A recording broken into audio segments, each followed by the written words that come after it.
All right, so let's do a review for cell transport and cell membrane. So your test will be both on transport and the structure of membrane. So I gave you that diagram the Friday before last, I believe it was, and you need to know how to label like the glycolipid and the phospholipid, the outside of the cell, inside of the cell, extracellular matrix, cytoskeleton, all that stuff. Along with, you need to know all the functions, all the transports. Transport as in the passive transport, active, difference between diffusion, osmosis, and why is active transport considered active. You need to know terms like going down its concentration gradient against its concentration gradient. So let's look at this worksheet that I gave you. The cell membrane, what do we also call it? We also call it a phospholipid bilayer. It's called the phospholipid, called the plasma right here. So we're using the terms. Okay. So this plasma goes here. Plasma membrane made up of phospholipid bilayer. Phospholipids have a hydrophilic head, and hydrophobic tail. So there are two tails, right? The head of the phospholipid is made up of an alcohol and glycerol, while the tails are just chains of fatty acids. So it's just carbon and hydrogen, and that's what makes it hydrophobic. Phospholipids can move both laterally, right? That's the sideways. And remember, very rarely they'll flip-flop. This is simple diffusion. And if it's something that's simple diffusion, it's not active transport, therefore it does not require energy, and the water molecules are moving down the concentration gradient. So it's important you know that terminology, okay? Now, sketch and label a phospholipid. I'm not going to color it, but that's the head, that's the tail. What's important is that you put the head a circle and just two tails, showing that it is two fatty acid chains there, okay?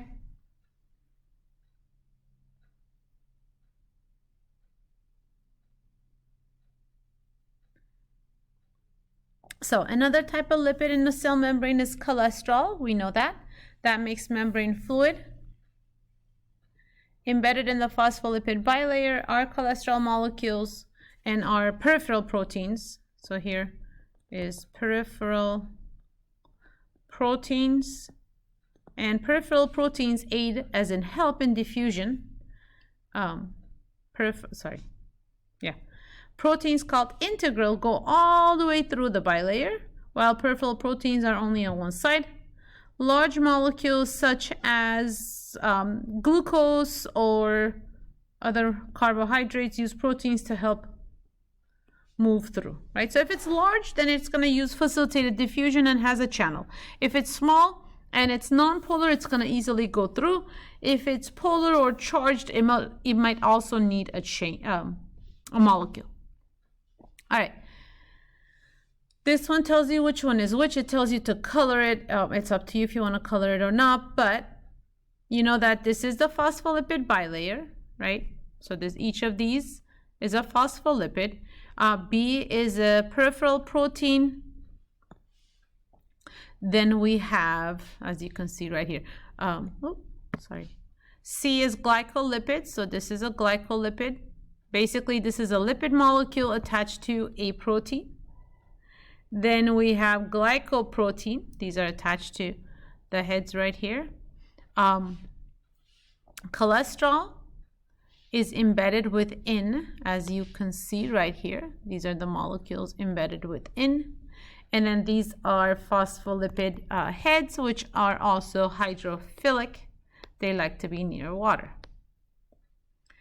All right, now let's look at the rest of this. Osmosis is diffusion of water. So it's a specific kind of diffusion, but of just water.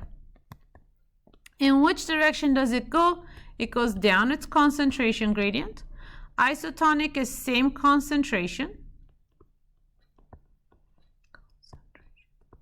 Hypertonic, it means there's more solute, and hypotonic is less solute. So hypotonic means also more water, right? And then this is less water. Now it says to show direction of water movement into and out of each one. So if the outside has less water than inside, water goes out. If it's the same, it's going back and forth, right? And if there's more outside, then it's gonna go in. So isotonic solution with a lower salt concentration. So that's not isotonic, where isotonic is a solution in which salt concentration is the same. Something like red blood cell burst, or we call it cytolysis, if there's too much water, so that would be hypotonic. Solution with low solute concentration, so that means low solute, lots of water, right? So that's hypotonic. Condition that plant cells require, so plant cells want to be in a hypotonic environment where there's a lot of water. Condition that animal cells required is isotonic, and plant cells will go through plasmolysis when it's hypertonic. Okay? Oh, there's more. Solution with higher solute concentration, that's hyper. Plant cells with good turgor pressure, in order for it to be in a stable environment, it has to have extra water. And high water concentration means low solute concentration. Okay. For an animal cell to burst, it has to be in a hypotonic. Nothing happens. Isotonic, shrivels up, hypertonic. Okay. For a plant cell to be stable, hypo, it starts wilting, iso. It goes through plasmolysis, hyper.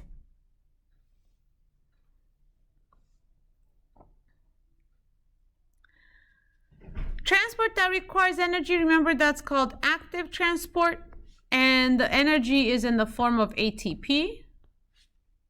What type of transport is represented? So this is active. What energy is being used? ATP. In which direction? Up, against concentration gradient. So inside of the cell, it says internal environment of the cell would be yellow, so this part would be yellow, and then this was the outside of the cell.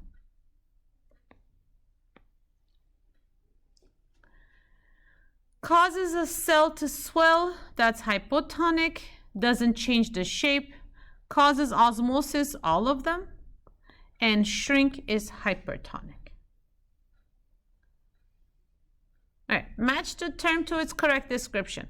Transport protein that provides a tube-like opening in the plasma membrane through which particles can diffuse, that is a channel protein. Is used during active transport, that would be energy. Particle movement from area to high to low, so high to low is passive transport. A form of passive transport that uses proteins, that's facilitated diffusion. Particle movement of low to high, that goes against concentration gradient, that's active. And transport protein that changes the shape when a particle binds to it is a carrier protein. Okay? All right, diffusion of water, osmosis. Movement without energy, that's passive transport. Used to help substances enter or exit the cell, those are transport proteins. Energy is required, that's active transport. Molecules of one substance are spread evenly throughout until they're balanced, that's equilibrium. When molecules move from high concentration to low, that's diffusion.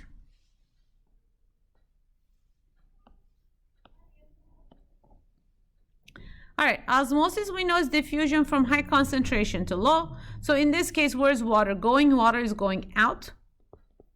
So if water is going out, cell will shrink. Here we have the same amount of water, so it'll go out, it'll be in both directions. Cell will stay the same.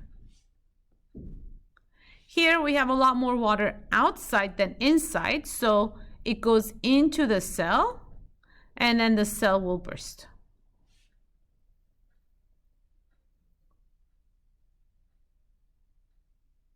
Okay. Which solution of concentration gradient is each diagram? So, well, it says here, this is hypertonic, gives you the answer. And this is hypotonic, and this is isotonic, because it's the same amount inside and out, as you can see.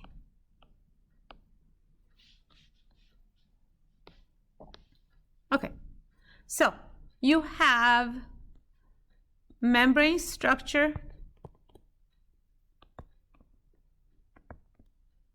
you have labeling of the membrane, function of proteins within the membrane, like the peripheral and the integral, are they used for cell-to-cell recognition, channel, and all that. Then you have transport.